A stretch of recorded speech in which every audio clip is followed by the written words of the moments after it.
And we are back. The Gauteng African Farmers Association of South Africa, Afasa, says development should be done in partnership with relevant stakeholders to avoid wastage, as in creating white elephants, as it's the case with agri-parks. Afasa says the infrastructure which is built with taxpayers' money often ends up as white elephants due to lack of consultation with beneficiaries. Last week, Premier David Makhura announced a commitment to spend 4 billion rand per annum in buying goods and services from 2,000 township enterprises, as well as supporting 50 emerging black farmers and 20 black agro-processors to help them turn their businesses into full-scale commercial agri-food enterprises. He was presenting the State of the Province address. So to tell us more, we joined in the studio by Peter Mashala, who is spokesperson of Afasa. Thank you very much for coming to our program, sir. Thank you, Colin. Thank you for having me. All right. So at the moment, as there has been an announcement to increase spending on the association in as far as your members are concerned, paint a picture for us as in like how were agricultural activities in Gauteng without this support?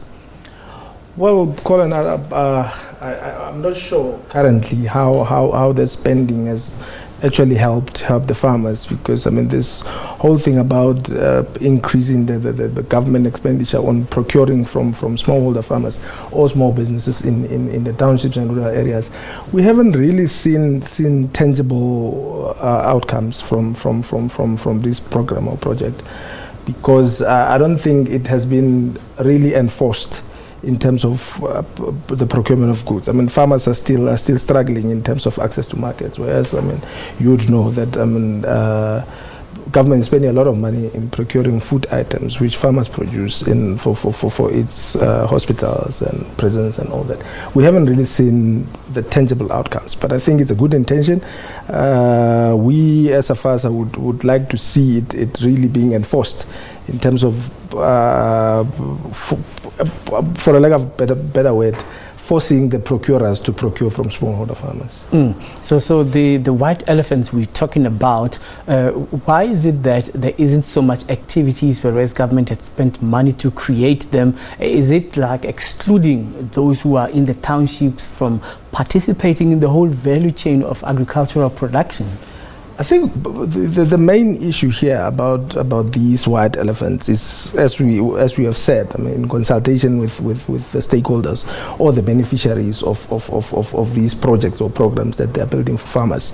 Often we see government doing their own thing alone without consultation. I mean, they would erect infrastructure without consultation with the farmers. Then more often than most, you find that it's either the specs are wrong.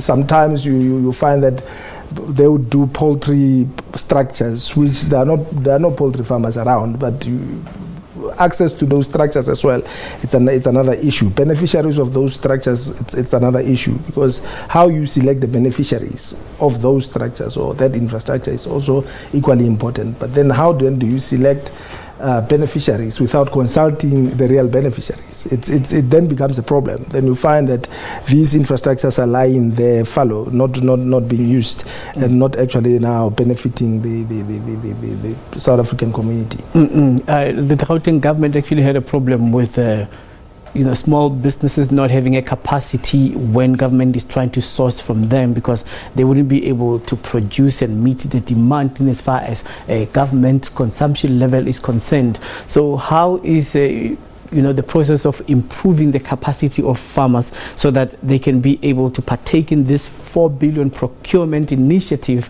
in as far as being able to meet the demands of production and increasing their capacity? Well, I think we can argue that for many days in terms of there is capacity or not. But logic will tell you, if there's market, if there's appetite to procure that, then you'll see the production capacity going up. Currently, I mean, we have farmers who are producing, and their produce going to waste because there is no that access to market. Well, we can talk about it, but in terms of how we practice it, then it's another issue, because as I say, I mean, like I'm from the area of Pretoria North, where there are a lot of structures of poultry that have been erected by government itself. The farmers there are struggling with market. You find their chickens on the streets with vendors trying to sell those chickens.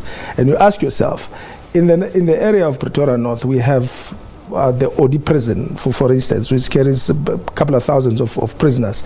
We have the Odi hospital, Harangua hospital. Where do they get the chicken meat? When there are farmers around there who are producing chicken, but they're struggling to get the market. So we can argue that.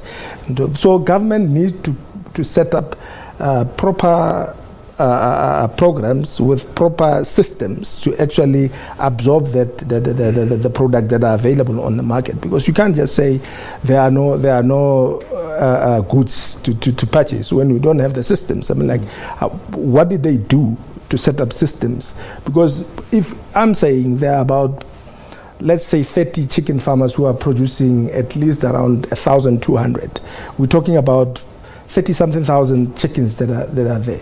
So at least you need some sort of system on how then I can aggregate that production into one system, and then we can do. Of course, it's gonna struggle. If you're saying farmer A must bring his own 5 chickens, farmer B must bring his own chickens. I mean, we're talking about issues of transport, issues of the cold chains and all that. So government needs to, in partnership with the farmers themselves, in partnership with organizations such as Afasa, say, how then do we put a system? How then do we put a system that we can aggregate? We know that black farmers are struggling in terms of numbers or capacity, as you say.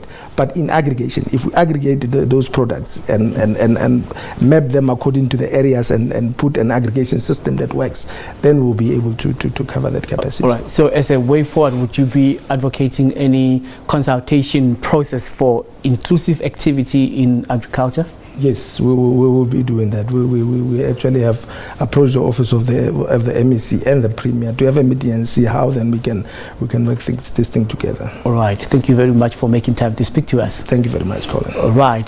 Peter Mashala is spokesperson of Afasa, which is the African Farmers Association of South Africa in Gauteng, and of course speaking to us about the challenges they have regarding participating in the whole value chain in agricultural production in the Gauteng province.